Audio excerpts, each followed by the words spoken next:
అమ్మా, welcome back to Sayamma kitchen. అందరూ బాగున్నారా? నేను కూడా బాగున్నాను రా. ఈవేళ ప్రత్యేకత ఏంటి తెలుసా? వైకుంఠ ఏకాదశి శుభాకాంక్షలు మీ అందరికీ, నా ప్రేక్షకులకి అందరికీ కూడా. ఓకేనమ్మా?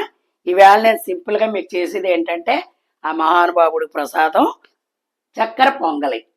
ఓకేనా? రెండు చూపిస్తా, సాయమ్మ స్టైల్లో చూపిస్తాను మీకు. బంగారం ఒక్క కొబ్బరికాయ కొట్టుకున్నాను. అందులో మనం వేసుకుని ఏంటి తెలుసమ్మా? ఇగో ఎండు ద్రాక్ష పళ్ళు, కిస్మిస్ పళ్ళు, జీడిపప్పు, పచ్చకొప్పరం వేసుకుంటారు, కంపల్సరీ వేయాలి. పచ్చకొప్పరం ఇంట్లో తినరు కాబట్టి వేయట్లేదు బంగారం, ఏమనుకోకండి. ఇదిగో ఒక సోడ బియ్యం అంటే 1/2 కిలో బియ్యం. ఇగో ఏమ్మా, ఈ గిన్నెతో పెసరపప్పు అంటే అరసాల్డ్ ఇవి. ఇదిగో ఇది ఒక ఏపు దోరైపు రానిచ్చి అప్పుడు బియ్యం కడుక్కుందాం. బియ్యం కూడా ఏగాలి, ఏగినప్పుడే దాని రుచి. చేస్తారు ఎవరి స్టైల్లో వాళ్ళు చేస్తారు. ఇదిగో ఇలాగ ఒక ఏపు వచ్చిన తర్వాత చక్కగా 2-3 సార్లు శుభ్రంగా కడుక్కుని వేసరం మరుగుతుంది నీళ్లు. కుక్కర్లో ఒకే కోత వేయించుకుంటే బొలుసుకాయ పదుల్లో వస్తుంది, సూపర్ ఉంటుంది అన్నమాట. అది మా అమ్మగారు అలవాటు, బొలుసుకాయ పొదిన అనడం. అది సిమడకుండా మనం చెప్పినట్టు వస్తుంది. ఈ వేగిన తర్వాత కుక్కర్ పెట్టుకున్నాక అవన్నీ వేపింతా చూపించాను. ఇదిగో 300 గ్రాములు బెల్లం, తీపిని బట్టి వేసుకోండి. తీపి తిన్నోళ్ళు తక్కువ వేసుకోండి. 1/2 కేజీ మీద 50 గ్రాములు వేసాను నేను. ఇదిగో చక్కగా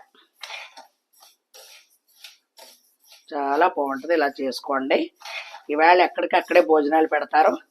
తణుకు ఏరియాలో ఉండరాజువారాన్ని వెంకన్నబాబు గుడి కట్టారు, అక్కడ కూడా అన్న సమారాధన. అక్కడ కూడా తణుకులో కూడాను. తర్వాత వచ్చి ఎక్కడది మన అన్నారపాడు వెంకన్నబాబు గుడి దగ్గర కూడా వెళ్ళి వాళ్ళు ఎక్కడ వీలుగా ఉంటే అక్కడికి. ఈ రోజంతా కూడా భక్తులు గుళ్ళ పక్కనే ఉంటారు చుట్టూను. అమ్మా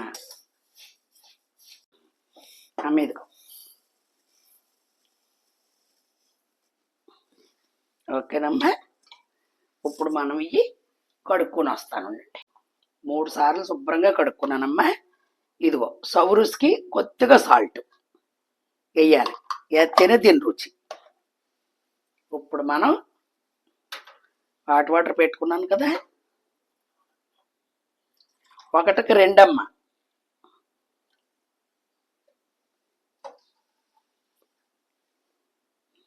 ఒక్క కోత వేయించుకోండి సరిపోద్ది.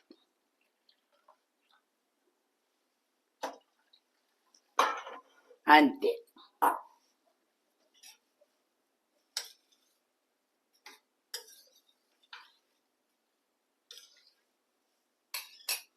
మూతలకి బంగారం ఇదిగో నెయ్యి, ఏలుపూరిని తెప్పించాను అన్నాను కదా. ఇదిగో పేరు నెయ్యి అంటారు చూసారు, ఇది ఇలాగా. డూప్లికేట్ వచ్చేసి ఇప్పుడు ఇది 3 పనికొస్తుంది అంతే. ఓకేనమ్మా.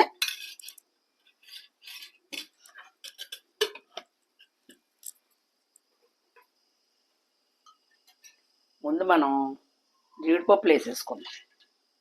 ఇది తీసేసుకుంటా బాగుంటుంది.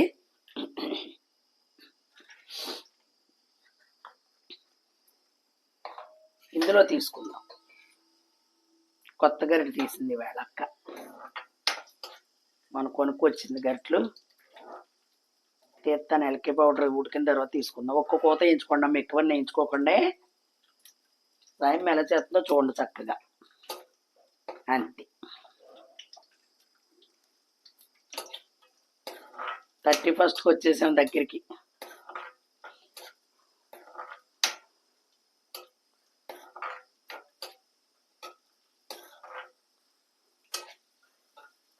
పిల్లలందరినీ చక్కబెట్టుకుని చక్కగా అన్నీ తిన్నాక ముగ్గులు పెట్టుకోండి.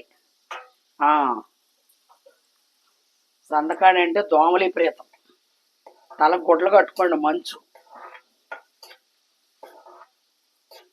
అయ్యో కొత్త ద్రాక్ష పళ్ళు ఇవి కదమ్మా. మేము షిరిడి వెళ్ళినప్పుడు తెచ్చుకుంటాం, అయిపోయి బయట పట్టుకొచ్చింది అక్క. లేకపోతే నల్లవే తెల్లవి అక్కడ తెచ్చేస్తాను షిరిడీలో.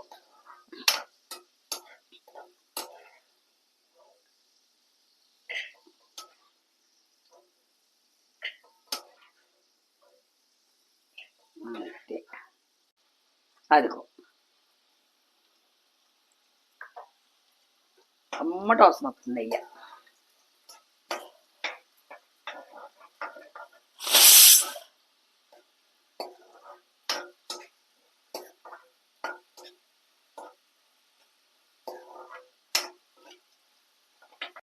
అమ్మ ఇదిగో బెల్లం పాకం పట్టేసుకుంటున్నాను.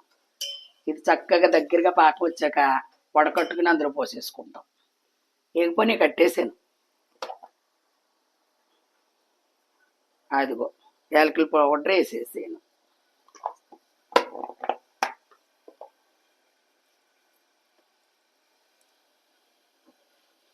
కొత్త బెల్లం ఎంత ఫ్రెష్గా ఉంది, అసలు తుక్కు కూడా లేదు. ఓకేనమ్మా, ఇదిగో చల్లారిందిరా.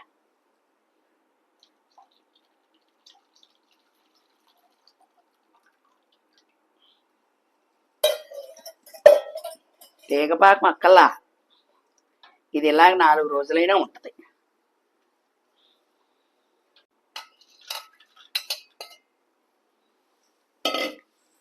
ఇలాగ ఎందుకు పెడుతున్నానంటే కొద్దిగా ఏమన్నా తడున్న లాక్కుంటుంది.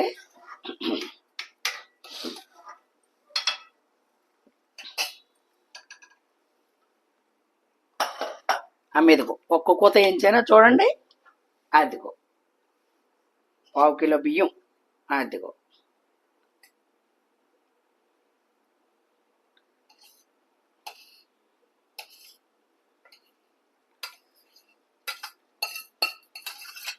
చూసమ్మా, సోన మైసూర్ బియ్యం అమ్మ. అంతే. ఇదిగో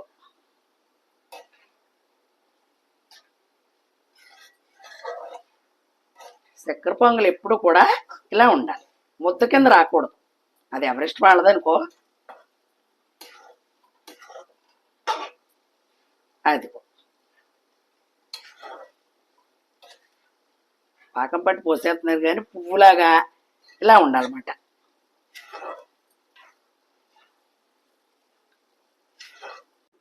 ఓకేనమ్మా, ఇదిగో మళ్ళీ కొంచెం నెయ్యి పోసుకున్నాను. ఇలా ఉండాలి చక్కెర పొంగల్. చక్కగా బీసిపోద్ది. ఇలా ఉంటే పాకం పట్టింది. ఇలాగ 2 రోజులు 3 రోజులు అయిన సరే ఉంటుంది.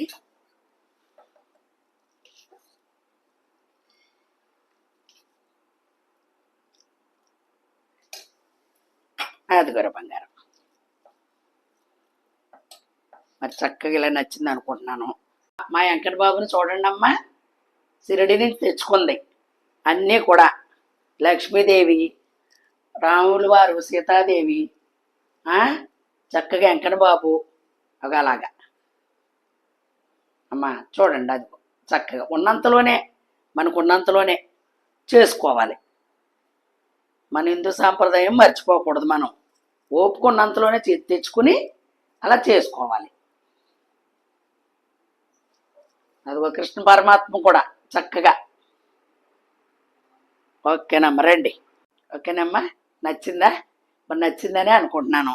చక్కగా ఇలా ట్రై చేసుకోండి. మనం ఇంత పోసుకునేవాడికి అంత అవుతుంది చక్కెర పొంగల్ అనేది. అప్పటికి రైస్ కదా, చూసుకుని చేసుకుని చక్కగా మనస్ఫూర్తిగా మీరు చేసుకుని తినాలి. మంచి కామెంట్లు పెట్టాలి నాకు, నా స్టైల్లో నేను చేశాను కాబట్టి. ఓకేనమ్మా, లైక్ చేయండి, షేర్ చేయండి, సబ్స్క్రైబ్ చేయండి. మరి అందరికీ కూడా మళ్ళీ మరొకసారి వైకుంఠ ఏకాదశి శుభాకాంక్షలు తెలుపుతూ మీ సాయమ్మ మంచి రెసిపీతో మళ్ళీ మీ ముందుకు వస్తుంది. Bye bye.